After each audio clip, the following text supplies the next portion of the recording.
بسم الله الرحمن الرحيم سبحان الذي أسرى بعبده ليلا من المسجد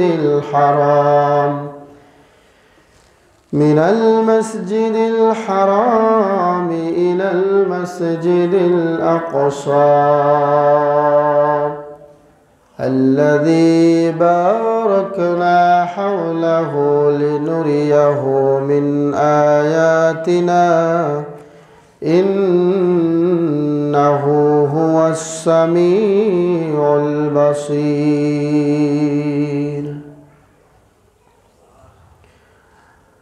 سورة بني إسرائيل. عن قتادة عن أنس بن مالك عن مالك بن صعصعة رضي الله عنه أن نبي الله صلى الله عليه وسلم حدثهم عن ليلة أسري به قال بينما أنا في الحتيم وفي رواية فرج عني سقف بيتي في بيت أم هاني إذ آتاني آت فشق ما بين هذه إلى هذه يعني من صغرة نحره إلى شعرته إلى آخر الحديث أو كما قال عليه الصلاة والسلام. উপস্থিত মসজিদের সম্মানিত মুসল্লিয়ানে কিরাম, দোতলায় অবস্থানরত শ্রদ্ধাস্পতিনী স্নেহাশিস মা ও ভগ্নীগণ, খুতবার শুরুতেই আমরা মহান রবের দরবারে কালিমাতুশ শুকর আদায় করি আলহামদুলিল্লাহ। লাখো কোটি দরুদ ও সালাম নবী মুহাম্মদুর রাসূলুল্লাহ সাল্লাল্লাহু আলাইহি ওয়াসাল্লামের প্রতি। বাদাল হামদি ওয়ান নাত। আজকে আমাদের খুতবা আলোচনার বিষয়বস্তু হলো বিশ্বনবীর মেরাজ সম্পর্কে। মেরাজের ঘটনা আমরা জানি না এমন লোক খুব কমই আছে। মেরাজ হয়েছিল এটা আমরা সকলেই জানি, কিন্তু এই যে একটি মাস শুরু হয়েছে রজব মাস, এই রজব মাসে একটা কঠিন বেদায়াত আমাদের সমাজে চালু ছিল এক সময়, এখন যদিও হয়তো বা নাই। সেটি হলো 27শে রজব। 27শে রজব আসলেই বিশ্বনবীর এই রাত্রে নাকি বিশ্বনবীর মেরাজ হয়েছিল। একটি ভুল মেসেজ দিয়ে আমাদের আমলগুলোকে বরবাদ করার জন্য কাকতালীয়ভাবে এই আমলটি করা হতো, কিন্তু আসলে 27শে রজবে আল্লাহ নবীর মেরাজ হয়েছে বলে হাদিস কোরআনে স্পষ্ট কোনো কথা নাই। শুধু এইটুকু পাওয়া যায় যে মেরাজ আল্লাহ রসুলের জীবনে হয়েছে, কিন্তু কয় তারিখে হয়েছে এটা হাদিসে কোরআনে কোথাও বলা নাই। বাস এটুকুই আমাদের ঈমান থাকতে হবে।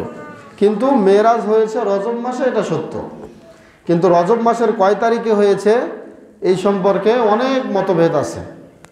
কেউ বলেছেন যে আল্লাহ নবী যখন মক্কা থেকে মদিনায় হিজরত করেছেন, হিজরতেরও 1 বছর আগে এই আল্লাহ নবীর মেরাজ হয়েছিল, এটি বেশি শক্তিশালী। আরেকটি বর্ণনা পাওয়া যায়, কেউ বলেছেন যে নবুয়তের 10ম বছরে যখন আল্লাহ নবী নবুয়ত পেয়েছেন তখন থেকে শুরু করে নবুয়তের 10 নম্বর বছরে গিয়ে এই মেরাজ হয়েছিল।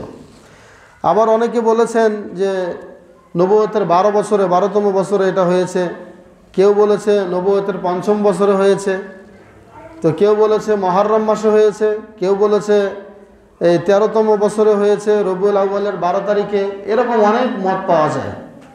তো যেটাই হোক, কিন্তু রাসূলের মেরাজ হয়েছিল, এটা সত্য নাকি মিথ্যা? সত্য। এই মেরাজের ঘটনা আমরা আজকে পুরোপুরি শুনবো ইনশাআল্লাহ।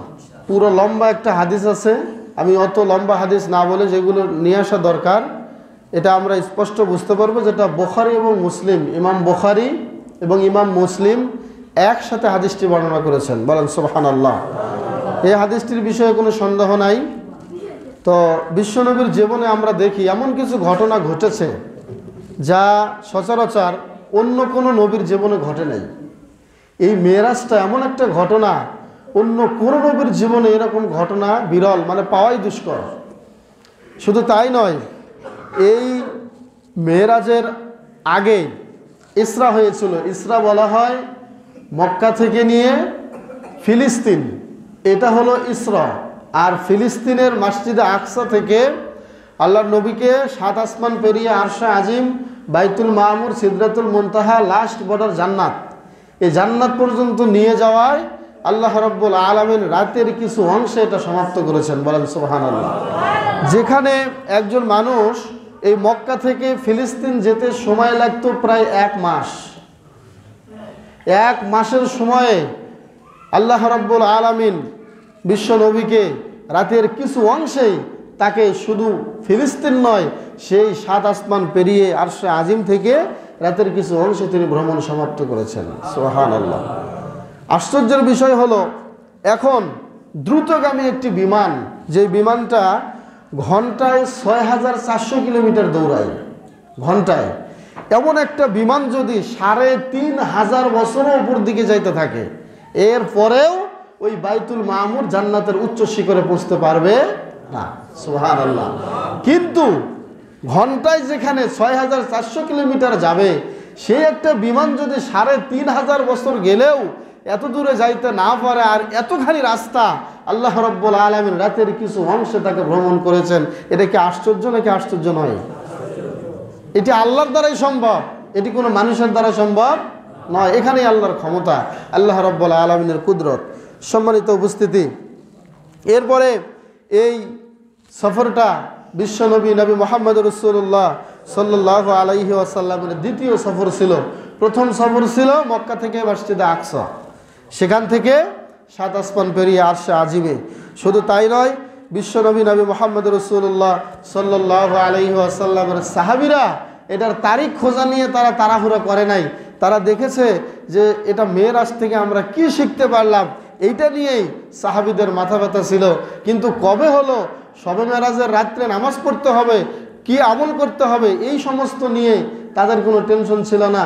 আল্লাহ নবী শুরু থেকে শেষ পর্যন্ত একবার বলে নাই যে অমুক দিন আমার মেরাজ হলো, তোমরা অমুক দিনে আলাদা কিছু নামাজ বন্দেগী তাহাজ্জুদ পড়িও, এমন কোনো কথা আল্লাহ রাসূল হাদিসে বলে যান নাই।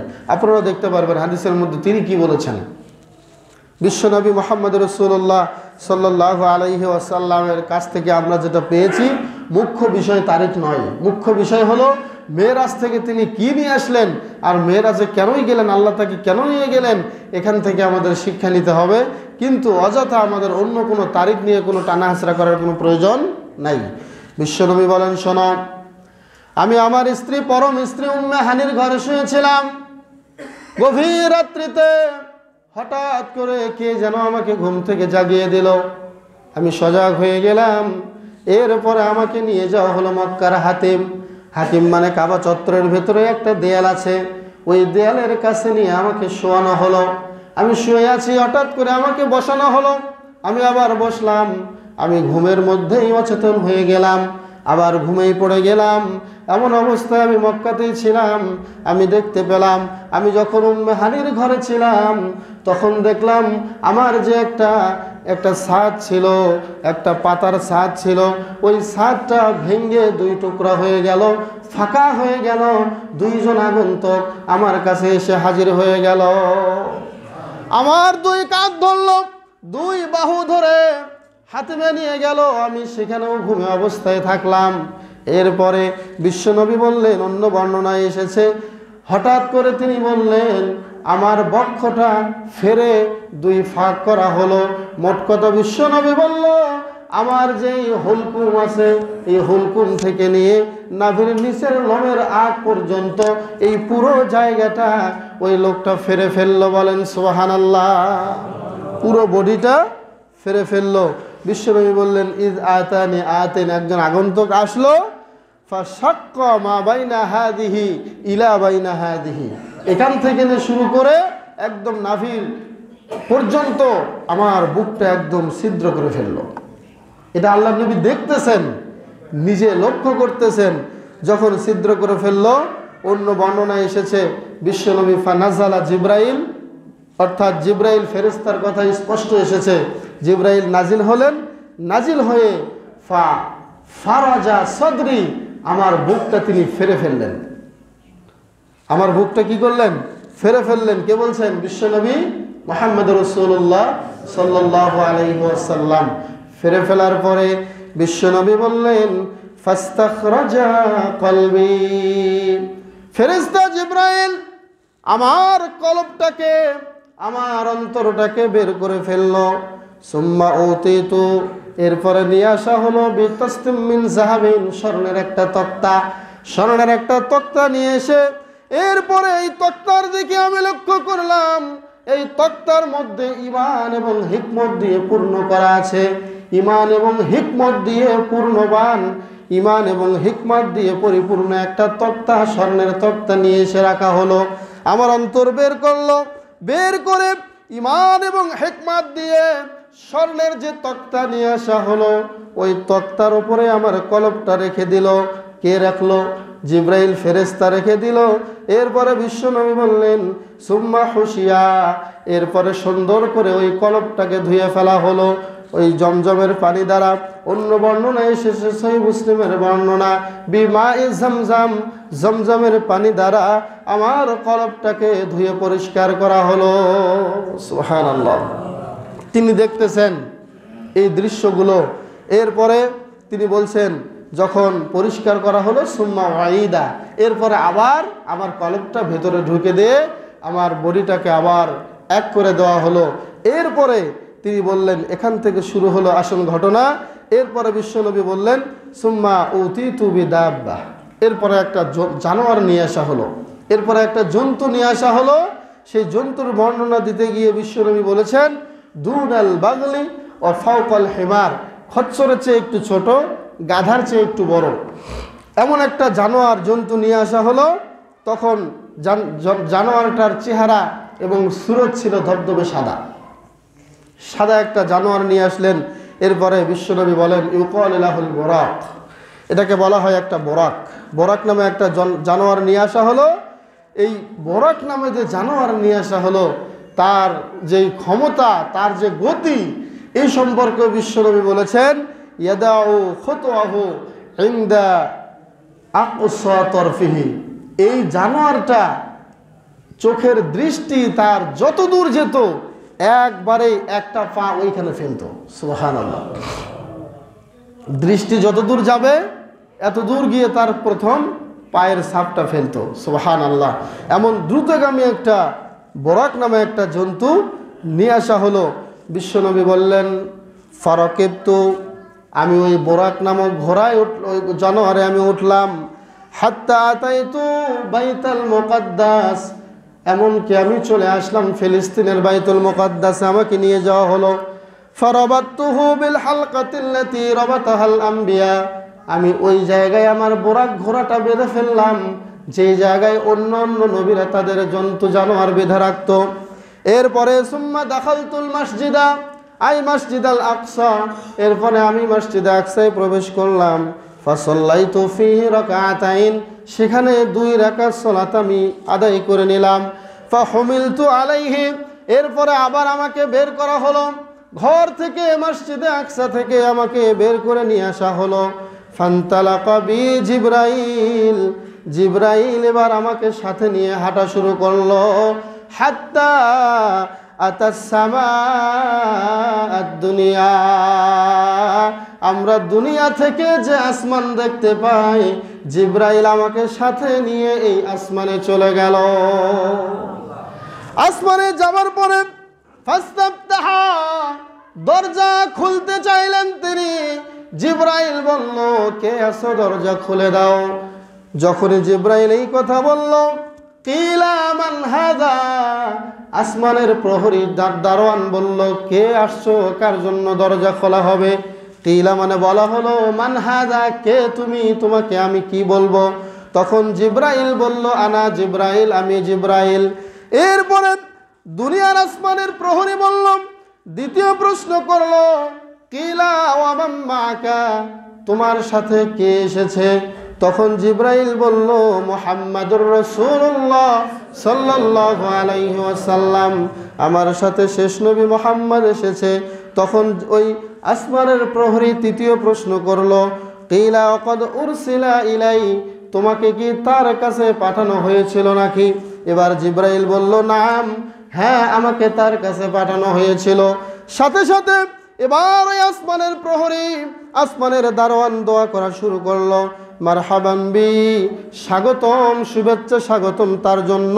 ফানি'মাল মুজিউ জাআ, কতই না আগন্তুক, যে আগন্তুক আগমন করেছে তার জন্য শুভ সংবাদ, তার জন্য শুভেচ্ছা।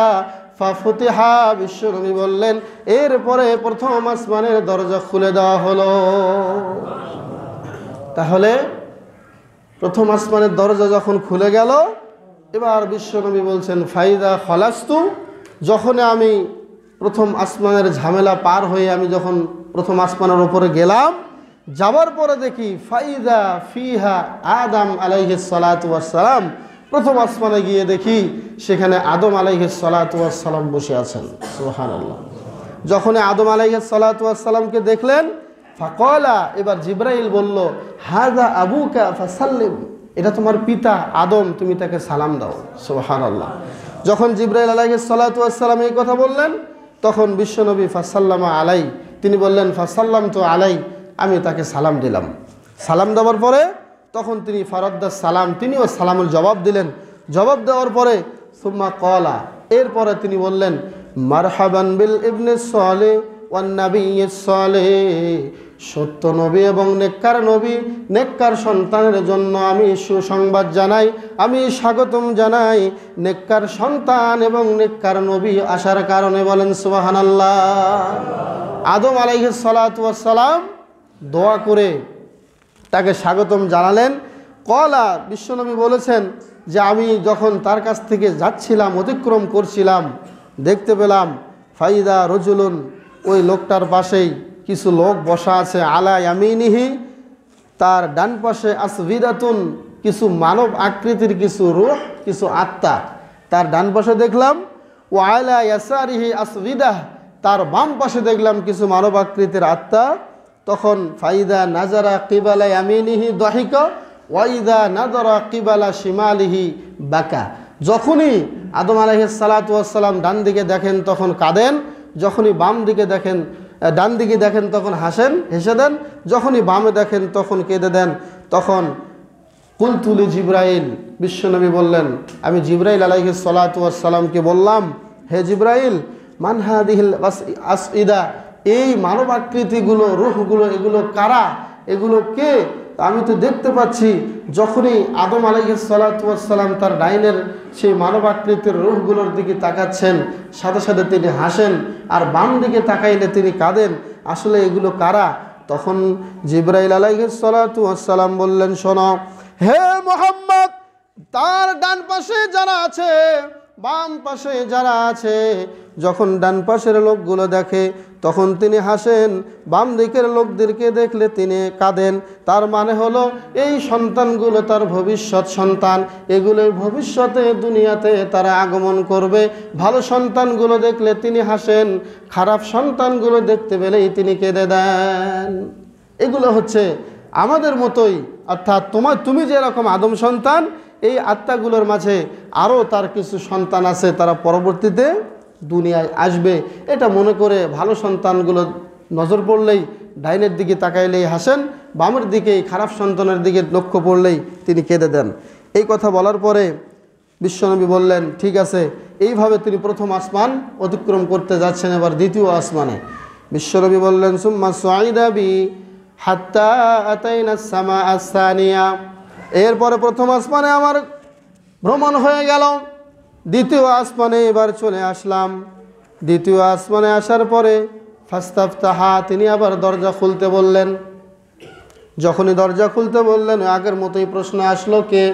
কিলা মান, কে এসেছো? জিবরাইল আলাইহিস সালাতু ওয়াস সালাম বললেন, আমি জিবরাইল। এরপরে জিবরাইলকে আবার প্রশ্ন করা হলো, আপনার সাথে কে এসেছে? জিবরাইল বলল, আমার সাথে মুহাম্মদুর রাসূলুল্লাহ সাল্লাল্লাহু আলাইহি ওয়াসাল্লাম এসেছে। এরপরে আবার প্রশ্ন করা হলো, ওয়াকাদ উরসিলা ইলাইহি, তোমাকে কি তার কাছে পাঠানো হয়েছে নাকি? এবার যখন এই কথা শুনলো, আসমানি প্রহরী যখন এই প্রশ্ন করলো, তখন জিবরাইল একে উত্তর দিল, হ্যাঁ, তার কাছে আমাকে পাঠানো হয়েছিল। তখন আসমানের প্রহরী তিনিও দোয়া করলেন, দ্বিতীয় আসমানের প্রহরী, ফানি'মাল মুজিউ জাআ, মারহাবান ফানি'মা মুজিউল জাআ, আগন্তুক কতই না ভালো, তাকে আমি শুভ সংবাদ জানাই, শুভেচ্ছা জানাই। ফাফুতিহা, এই দ্বিতীয় আসমানের দরজাও খুলে দেওয়া হলো। এরপর বিশ্বনবী বলেন ফালাম্মা খলাস্তু, যখন আমি দ্বিতীয় আসমানে গেলাম, যাবার পরে দেখলাম খলাস্তু ইদান ইয়াহইয়া ওয়া ঈসা আলাইহিমুস সালাতু ওয়াস সালাম। দ্বিতীয় আসমানে গিয়ে দেখলাম ইয়াহইয়া এবং ঈসা, আল্লাহর আরো দুইজন পয়গম্বর, তাদের সাথে আমার দেখা হয়ে গেল। তখন জিবরাইল বলল, এরা দুইজন খালাতো ভাই, তুমি দুইজনকে সালাম দাও, তোমার আগের নবী এরা। তখন বিশ্ব নবী বললেন, আমি তাদেরকে সালাম দিলাম। ফাসাল্লামতু ফারাদ্দা, তারা দুইজনেই আমাকে সালামের জবাব দিয়ে দিল। সুম্মা ক্বালা, এরপরে দুইজনেই দোয়া করলো, মারহাবান বিল আখিস সালিহ ওয়ান নাবিয়্যিস সালিহ, নেককার ভাইয়ের জন্য, নেককার নবীর জন্য শুভেচ্ছা স্বাগতম। বিশ্ব নবী বললেন, দ্বিতীয় আসমানে আমি শেষ করলাম, শুভেচ্ছা বিনিময় আমাকে করা হলো। আমি দ্বিতীয় আসমান ছেড়ে এবার তৃতীয় আসমানে গেলাম। সুম্মা সুইদা বি ইলাস সামাইস সালিসা, আমাকে জিবরাইল নিয়ে এবার তৃতীয় আসমানে গেল। ওই একই ঘটনা, দরজা খুলতে বলা হলো, দরজা খুলে দেওয়া হলো। বিশ্ব নবী বললেন, আমি তৃতীয় আসমানে গিয়ে দেখলাম ফাইদা ফিহি ইউসুফ আলাইহিস সালাতু ওয়াস সালাম, তৃতীয় আসমানে ইউসুফ নবীকে দেখলাম, তিনিও আমাকে স্বাগতম জানালেন। এরপরে তিনি বললেন, আমি ইউসুফ নবীকে দেখতে গিয়ে দেখলাম তার চেহারা এত সুন্দর, তার মাধুর্যতা এত সুন্দর, তার দৃষ্টি এত সুন্দর, আমার মনে হচ্ছে সারা পৃথিবীর অর্ধেক সৌন্দর্য ইউসুফ নবীকে আল্লাহ দান করেছেন। সুবহানাল্লাহ। বিশ্বনবী বললেন, তৃতীয় আসমান থেকে হাত্তা আতা সামিয়াদা আসসামা আর-রাবিয়া, এবার চতুর্থ আসমানে আমাকে নিয়ে যাওয়া হলো। চতুর্থ আসমানে যাওয়ার পরে একই হলো, দরজা খুলতে বলা হলো, দরজা খুলে দেওয়া হলো। এরপরে চতুর্থ আসমানে গিয়ে আরেকজন নবীকে আমি দেখতে পেলাম, ফাইদা ফিহি ইদ্রিস আলাইহিস সালাতু ওয়াস সালাম, চতুর্থ আসমানে আমি ইদ্রিস নবীকে দেখতে পেলাম। এরপরে তিনি দোয়া করলেন, আমাকে শুভ সংবাদ দিলেন, আমাকে শুভেচ্ছা জানালেন। সুম্মা সুইদা বি ইলাস সামাইল খামিস, এরপরে পঞ্চম আসমানে আমাকে নিয়ে যাওয়া হলো, দরজা খুলতে বলা হলো, দরজা খোলা হলো, আমার সম্পর্কে জিজ্ঞাসা করা হলো। আমি পঞ্চম আসমানে গিয়ে একজনকে দেখতে পেলাম, তিনি হচ্ছেন ফাইদা হারুন আলাইহিস সালাতু ওয়াস সালাম। পঞ্চম আসমানে হারুন আলাইহিস সালাতু ওয়াস সালামকে দেখতে পেলাম, তিনি আমাকে শুভেচ্ছা জানালেন, আমার জন্য দোয়া করলেন। এবার আমি ষষ্ঠ আসমানে গেলাম, জিবরাইল আমাকে নিয়ে গেল। ষষ্ঠ আসমানে গিয়ে সেখানে দেখি মূসা আলাইহিস সালাতু ওয়াস সালাম।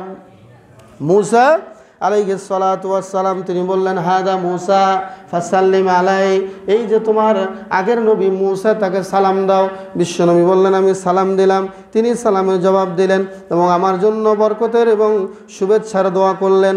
ফালাম্মা জাওয়াজতু মুবাকা মূসা আলাইহিস সালাতু ওয়াস সালাম, আমি যখন মূসার পাশ দিয়ে যাচ্ছিলাম, মূসার সাথে দেখা শেষ করে আমি যখন সামনের দিকে যাচ্ছিলাম, মূসা দেখি হাউমাউ করে কাঁদা শুরু করে দিল। এবার জিজ্ঞেস করা হলো, কিলা লাহু মা ইয়াবকিকা ইয়া মূসা, তুমি কেন কান্না করছো হে মূসা? এবার মূসা আলাইহিস সালাতু ওয়াস সালাম বলছেন, আবকি লিআন্না গুলামান বুইসা বাদে, আমি একটা কারণে কান্না করছি, আমি আসার পরে, আমার উম্মতের পরে এবং আমার মৃত্যুর পরে, আমার পরে এমন একজন যুবক, এমন একজন গোলাম দুনিয়াতে এসেছে, সে আজকে আসমানে পদার্পণ করেছে। আমার বড় কষ্ট, আমার বড় দুঃখ হলো। নিশ্চয়ই ইয়াদখুলুল জান্নাতা মিন উম্মতিহি আকসারু মিম্মা ইয়াদখুলুহা মিন উম্মতি, আমার উম্মত থেকে যত মানুষ জান্নাতে যেতে পারবে না, আমার পরের যে গোলামটা মুহাম্মদ দুনিয়ায় এসেছে, আমার কষ্ট হলো তার উম্মতের অধিকাংশ লোক জান্নাতে চলে যাবে, কিন্তু আমার উম্মতের লোক তো এত জান্নাতে যেতে পারবে না। আমিও একজন নবী, সেও একজন নবী, কিন্তু তার কপালটা কত ভালো, তার উম্মত থেকে অধিকাংশ মানুষ জান্নাতে যাবে। সুবহানাল্লাহ। এটা মনে করে উনি কান্না করতেছেন, কোনো হিংসার কান্না না, এটা হলো আফসোস এবং নিজের প্রতি নিজে আক্ষেপ করে কান্না করতেছেন। ষষ্ঠ আসমান আমি পার হয়ে গেলাম। ষষ্ঠ আসমান পেরিয়ে সুম্মা সুইদা বি ইলাস সামাইস সাবিআ, দেখেন আস্তে আস্তে করে 7 আসমানে চলে গেলেন। 7 আসমানে যাওয়ার পরে আসমান খুলতে বলা হলো, আসমান খুলে দেওয়া হলো। এরপরে বিশ্বনবী বললেন, সেখানে আমি দেখতে পেলাম ফাইদা ফিহি ইব্রাহিম আলাইহিস সালাতু ওয়াস সালাম। সপ্তম আসমানে ইব্রাহিম আলাইহিস সালাতু ওয়াস সালামকে দেখতে পেলাম।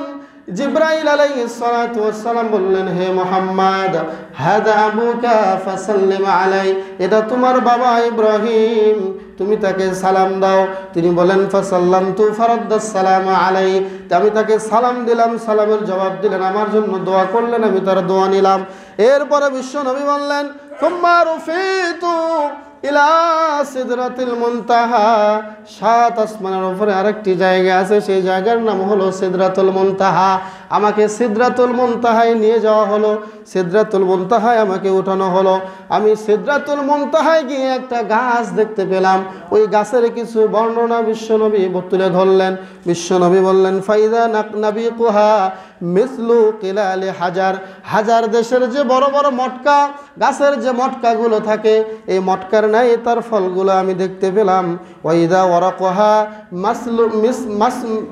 মাসালু ওয়ারাকি আই আজানিল ফিল, অর্থাৎ ওই গাছের পাতাগুলো দেখতে পেলাম হাতির কানের ন্যায়।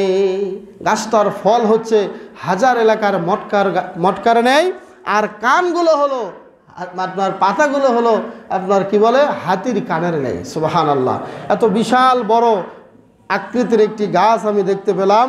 ফালাম্মা গশিয়াহা, যখন সন্ধ্যাবেলা হয়, যখন এই গাছটিকে তার পাতাগুলো ঢেকে নেয়, মিন আমরিল্লাহ, আল্লাহর আদেশে, মা গশিয়া, যা ঢেকে নেওয়ার, তখন তাগাইয়ারাত, গাছের চেহারা আকৃতি মানে বিকৃতি হয়ে যায়। সুবহানাল্লাহ, কেমন যেন হয়ে যায়। বিশ্বনবী বলেছেন, ফামা আহাদুম মিন খলকিল্লাহি ইস্তাতিউ আইয়ানআতাহা মিন হুসনিহা, সৃষ্টির এমন কেউ নাই যে ওই সিদরাতুল মুনতাহার গাছের বৈশিষ্ট্য বর্ণনা করতে পারবে। সুবহানাল্লাহ, এত সুন্দর একটা গাছ আমি দেখলাম।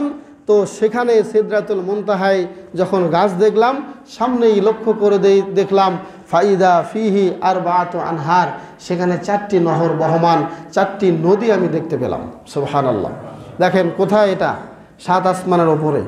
সেখানে বিশ্বনবী কি দেখলেন? নদী দেখলেন। কয়টি নদী? 4টি নদী। চিন্তা করেন, 7 আসমানের ওপরে নদী গেল কোত্থেকে? কিভাবে আল্লাহ সৃষ্টি করেছেন? এগুলো কি আমাদের মানুষের কল্পনায় ধরবে? এগুলো কার ক্ষমতা? আল্লাহর ক্ষমতা। 4টি নহর দেখলাম। বিশ্বনবী বললেন, 4টি নহরের মধ্যে নাহরানে বাতিনানে ওয়া নাহরানে যাহিরান, 2টি নহর প্রকাশ্য দেখা যায়, এখনো দুনিয়াতে আছে, আর 2টি নহর দেখা যায় না। বিশ্বনবী বললেন, যেই 2টি নহর দেখা যায়, কুলতু, আমি জিব্রাইলকে প্রশ্ন করলাম, মা হাদান ইয়া জিব্রাইল, হে জিব্রাইল, ওই দুইটি কোন 2টি, যেই 2টি দেখা যায়? বিশ্বনবীকে তখন জিব্রাইল উত্তর দিল, ওই 2টি হলো ফান্নীলু ওয়াল ফুরাত। মিশরের একটা নদী আছে নীল নদ, যেটাকে এখন লোহিত সাগর বলা হয়। মিশরের এই নীল নদ আর ইরাকের ফোরাত নদী, এই ইরাকের ফোরাত নদী আর মিশরের নীল নদ, এই 2টির শাখা এবং মেইন মুখটা হলো আল্লাহর জান্নাতের মধ্যে। বলেন সুবহানাল্লাহ। এরপরে যেই 2টি নহর গোপন আছে, সেই 2টি নহরের ব্যাপারে বিশ্বনবী বললেন, ফানাহরানে ফিল জান্নাহ, এই 2টি নহর জান্নাতে যাবে না যারা, এই 2টি নহর দেখতেও পারবে না তারা। সুবহানাল্লাহ, এই 2টি নহর আল্লাহ জান্নাতে রেখেছেন। এরপরে বিশ্বনবী বললেন, শোনো, এরপরে সিদরাতুল মুনতাহায় কাজ হয়ে গেল। সিদরাতুল মুনতাহায় পর্যন্ত বিশ্বনবী বর্ণনা করলেন। এরপরে তিনি বলেন, সুম্মা রুফিআ আলী লিয়াল বাইতুল মামুর, এরপরে আমাকে একটা বাড়িতে নিয়ে যাওয়া হলো। ওই বাড়ির নাম হচ্ছে বাইতুল মামুর। বাইতুল মামুর, এই বাইতুল মামুর কি? এই বাইতুল মামুর হলো এমন একটা জায়গা যেখানে আল্লাহর ফেরেশতারা, আল্লাহ রাব্বুল আলামিনের মাসুম ফেরেশতারা ইবাদত করতে থাকে 24 ঘন্টা। বলেন সুবহানাল্লাহ। বাইতুল মামুরে আমাকে নিয়ে যাওয়া হলো। অফি রাওয়ায়াতের অন্য বর্ণনা এসেছে, বিশ্বনবী সাল্লাল্লাহু আলাইহি ওয়াসাল্লাম বলেছেন, ইয়াদখুলুহু কুল্লা ইয়াউমিন ৭০,০০০ মিনাল মালায়েকা লা ইয়াউদুনা ফীহি, নিশ্চয় এই বাইতুল মামুরে প্রতিদিন ৭০,০০০ ফেরেশতা সেখানে আল্লাহর ইবাদত করতে থাকে। বলেন সুবহানাল্লাহ। একবার যেই ফেরেশতা এই বাইতুল মামুরে একবার যেই ফেরেশতা ইবাদতের জন্য ঢোকে, দ্বিতীয়বার আর ঢুকতে পারে না। তার মানে আল্লাহর এত ফেরেশতা এখানে ইবাদত করে, একজন ফেরেশতা একবার ঢুকলে আর জীবনে দ্বিতীয়বার চান্স পায় না। সুবহানাল্লাহ। এমন জায়গাতেও আল্লাহ রাব্বুল আলামিন তার দোস্তকে নিয়ে গেলেন। বলেন না সুবহানাল্লাহ। নিয়ে গেলেন, নিয়ে যাওয়ার পরে বিশ্বনবী বললেন, শোনো, সুম্মা উতিতু বিইনাইম মিন খামরিন ওয়া ইনাইম মিন লাবানিন ওয়া ইনাইম মিন আসাল। এক বর্ণনায় পাওয়া যায় ওখানে বিশ্বনবীকে দুইটা পাত্র দেওয়া হলো, একটা মদের পাত্র আর একটা হলো দুধের পাত্র। আর এক বর্ণনায় পাওয়া যায় দুধের এবং মদের পাত্রের সাথে আল্লাহর নবীকে একটা মধুর পাত্র সামনে দেওয়া হলো। ৩-৪টা পাত্র যখন দেওয়া হলো, বিশ্বনবীকে বললেন, জিবরাইল আলাইহিস সালাতু ওয়াস সালাম বললেন, হে মুহাম্মদ, তুমি চুজ করো, তুমি কি মদের পাত্র ধরবা নাকি দুধের পাত্র ধরবে নাকি মধুর পাত্র নেবে? বিশ্বনবী বললেন, ফাখাস্তুল লাবান, আমি দুধের পাত্রটা আমি আমার হাতে নিয়ে নিলাম। বলেন সুবহানাল্লাহ। তখনই বলা হলো, ক্বালা খাস্তাল ফিতরা, তুমি সঠিকটাই গ্রহণ করেছ, তুমি উত্তমটাই গ্রহণ করেছ, তুমি ইসলামের আসল বিধানটাই তুমি গ্রহণ করেছ। হে মুহাম্মদ, জেনে নাও, হিয়াল ফিতরাতু আনতা ওয়া আনতা আলাইহা ওয়া উম্মাতাকা, এই ইসলামের উপরেই তুমি এবং তোমার উম্মত প্রতিষ্ঠিত থাকবে। সুবহানাল্লাহ। অর্থাৎ যদি তুমি মধু বা মদের পাত্র গ্রহণ করতে, ফাকাদ গাওয়া, তোমার উম্মত পথভ্রষ্ট হয়ে যেত। সুবহানাল্লাহ। এরপরে বিশ্বনবী বললেন, শেষ স্টেপ, সুম্মা উদখিলতুল জান্নাহ, এরপরে আমাকে জান্নাতে প্রবেশ করানো হলো। বলেন সুবহানাল্লাহ। অন্য বর্ণনায় এসেছে, স্বপ্নে বিশ্বনবী দেখতে পেলেন তিনি জান্নাতে প্রবেশ করার পরে একজন ব্যক্তি তার সামন দিয়ে খটখট করে হেঁটে যাচ্ছেন, পায়ের জুতা পায়ে দিয়ে। বিশ্বনবীকে বলা হলো, এই লোকটির কেউ নয়, এই লোকটি হচ্ছে আপনার সাহাবী বিলাল রাদিয়াল্লাহু তাআলা আনহু। বলেন সুবহানাল্লাহ। বিশ্বনবী বললেন, আসমান থেকে এসে বিলালকে বললেন, বিলাল রে, কি এমন আমল করো, তোমাকে আমি জান্নাতে দেখতে পেলাম, জান্নাতে তোমার জুতার শব্দ আমি পেলাম। তখন বিলাল রাদিয়াল্লাহু আনহু তিনি বলেছেন একটা আমলের কথা, ইয়া রাসূলুল্লাহ, ইয়া হাবিবাল্লাহ, আমি যখনই ওযু করি, ওযু করার পরে 2 রাকাত নফল নামাজ আমি আদায় করে নেই। সুবহানাল্লাহ। আমার মনে হয় বিশ্বনবী বললেন, এই আমলটার কারণেই তোমাকে আমি জান্নাতে দেখেছি। বলেন সুবহানাল্লাহ। ভাইয়েরা আমার, এই ঘটনাগুলোর পরে এখানে অনেক কিছু আরও ছিল, আমি অনেক সংক্ষেপ করে আনছি। তিনি কিছু লোককে দেখেছেন যে একটা লোক রক্তের নদীতে হাবুডুবু খাচ্ছেন, পাথর দিয়ে মারা হচ্ছে, আবার একদিক থেকে আসতেছেন, আরেক দিক থেকে আসতে আবার লোকটি ভালো হয়ে যাচ্ছেন। এটা লম্বা ঘটনা আছে, আমি শুধু মেরাজটা নিয়ে আসলাম। এরপরে বিশ্বনবী বললেন, আমাকে জান্নাতে ঢুকে দেওয়া হলো। তখন আমি দেখতে পেলাম জান্নাতের কিছু চাকচিক্য আমার সামনে চলে আসলো এবং দেখতে পেলাম যে এমন উজ্জ্বলতা যেটা আমার চোখে সামলাতে পারতেছে না। সুবহানাল্লাহ। শুধু তাই নয়, এরপরে তিনি আরও বলেছেন, অতুরাবুহা মিস্ক, জান্নাতের যে মাটি, এই মাটি মিস্ক আম্বুরের মতো সুঘ্রাণ ছড়াচ্ছে। সুবহানাল্লাহ। এরপরে বিশ্বনবী বললেন যে সিদরাতুল মুনতাহা পার হলাম, বাইতুল মামুরে গেলাম, এমনকি জান্নাতে আল্লাহ আমাকে নিয়ে নিলেন। বলেন সুবহানাল্লাহ। জান্নাতে যাওয়ার পরে জান্নাতের বর্ণনা বিশ্বনবী অন্য হাদিসে অনেক দিয়েছেন। এরপরে তিনি বললেন, এরপরে আল্লাহ রাব্বুল আলামিন আমাকে যেই উদ্দেশ্যে নিয়েছিলেন, যতগুলো কারণে নিয়েছিলেন, তার মধ্যে প্রধান এবং প্রথম যেই কারণ সেটি হলো, সুম্মা ফুরিদাত আলাইয়া আস-সালাতু 50 সালাতান কুল্লা ইয়াউম, প্রত্যেক দিনে রাতে 50 ওয়াক্ত সালাত আল্লাহ আমার উপরে ফরজ করে দিলেন। সুবহানাল্লাহ। সরাসরি কি আল্লাহকে দেখলেন? যারা মেরাজের ঘটনা বর্ণনা করেন বলেন সরাসরি আল্লাহকে দেখেছেন, এটা মিথ্যা কথা। আল্লাহকে সরাসরি এই দুনিয়ার চর্মচোখে দেখা যায় না, অসম্ভব।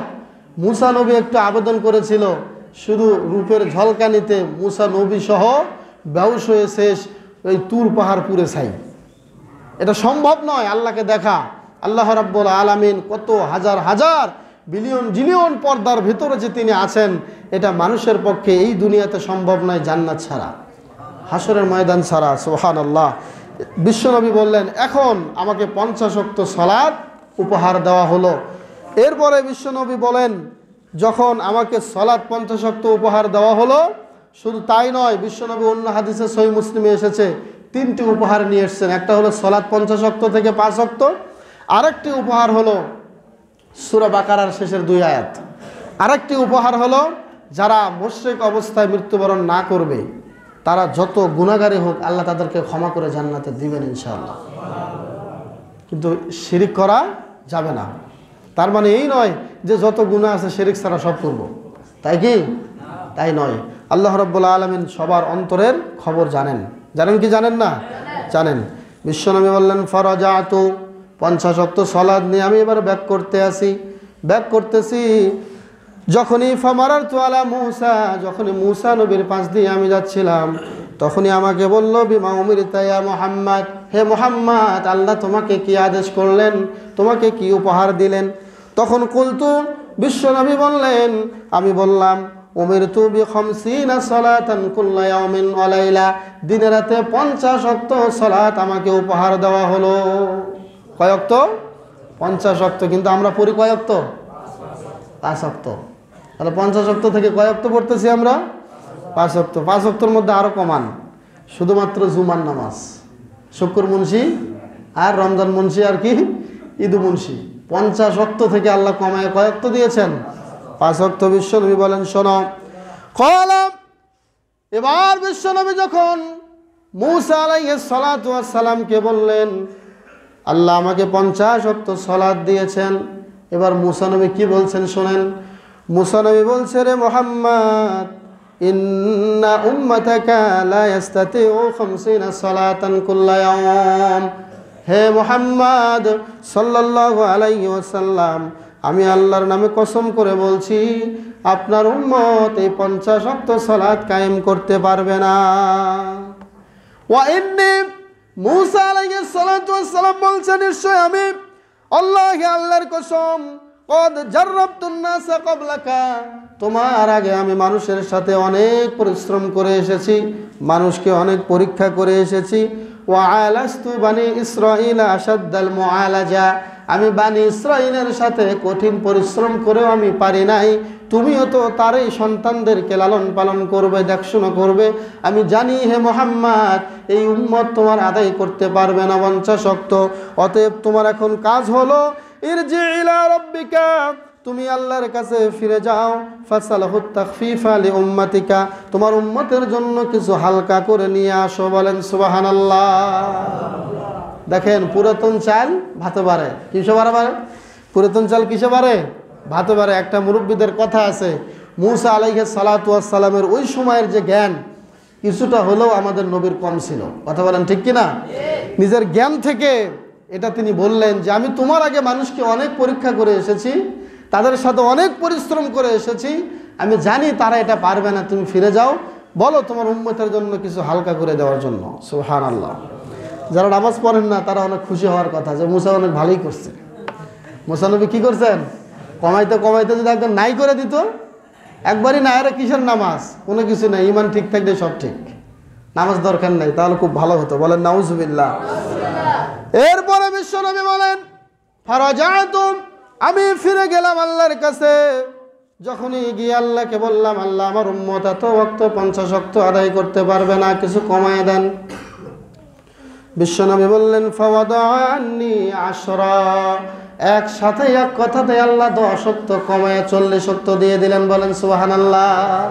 তাহলে 40 ওয়াক্ত কমানোর পরে এবার আল্লাহর নবী এবার আসতেছেন, আবার সপ্তম আসমান পেরিয়ে।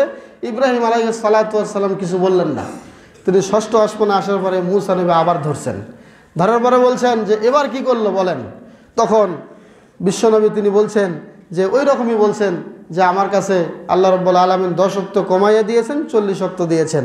এবার মূসা বলছে, শোনো, ফারজি ইলা রাব্বিক, আবার ফিরে যাও, আমি কসম করে বলছি আল্লাহ, তোমার উম্মত এই 40 ওয়াক্ত সালাত আদায় করতে পারবে না। বিশ্বনবী বললেন, আমি ফিরে গেলাম। আবার ফিরে যাওয়ার পরে আল্লাহ পাক আরও 10 ওয়াক্ত কমাইয়া দিলেন। কয় ওয়াক্ত আসলো? 30 ওয়াক্তে। 30 ওয়াক্তে আসার পরে আমি নিয়ে এটা আসতেছি, ফারাজাতু, আমি ফিরে আসলাম।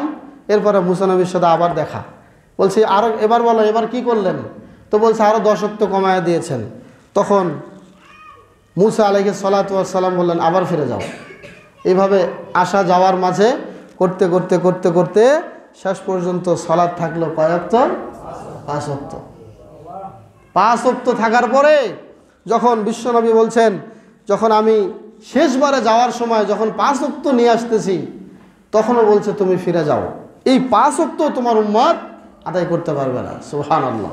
তখন বিশ্বনবী বলেছেন, হে মুসা, আমার লজ্জা হয়, ওয়ালাকিন আরদা ওয়া উসাল্লিমু, আমি সন্তুষ্টি হয়ে গেলাম এবং আল্লাহর উপরে আমি সুপর্দ করলাম, দেখা যাক আমার উম্মত পারবে কিনা।